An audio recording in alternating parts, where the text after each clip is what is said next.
जय माता दी दोस्तों।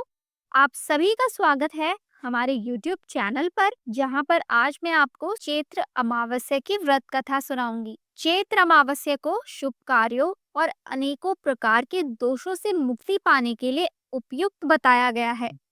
इसलिए हिंदू धर्म में न केवल चैत्र बल्कि हर माह की अमावस्या का विशेष महत्व है। आइए जानते हैं इस पर्व की पौराणिक कथा। बहुत समय पहले की बात है।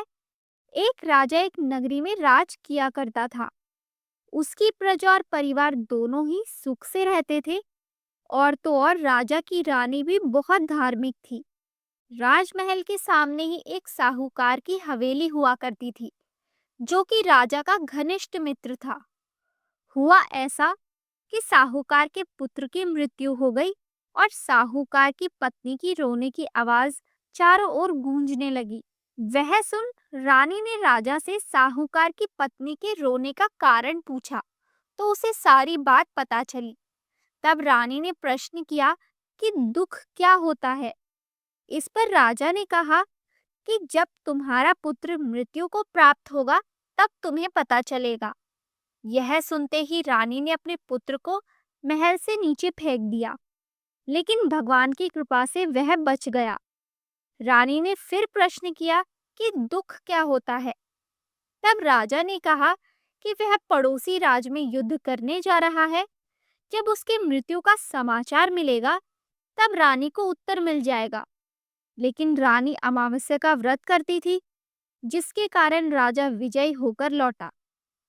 रानी को उसका उत्तर मिलता ही रह गया, तो उसने फिर पूछा, जिसके बाद राजा ने कहा कि अब हम गंगा माँ के दर्शन करने जाएंगे। जब मैं वहां जाकर गंगा नदी में कूद जाऊंगा तब तुम्हें दुख का पता चलेगा। राजा रानी में आपस में बात हो ही रही थी कि भगवान शिव कैलाश पर विराजमान सब कुछ देख रहे थे। उन्होंने माता पार्वती से कहा कि चलो, आज मैं तुम्हें एक सुखी आत्मा के दर्शन करवाता हूँ। जिसके बाद भगवान शिव और माता पार्वती बकरा बकरी का रूप धारण कर मृत्यु लोक पधारे। वह दोनों एक बावली के पास घास चरने लगे।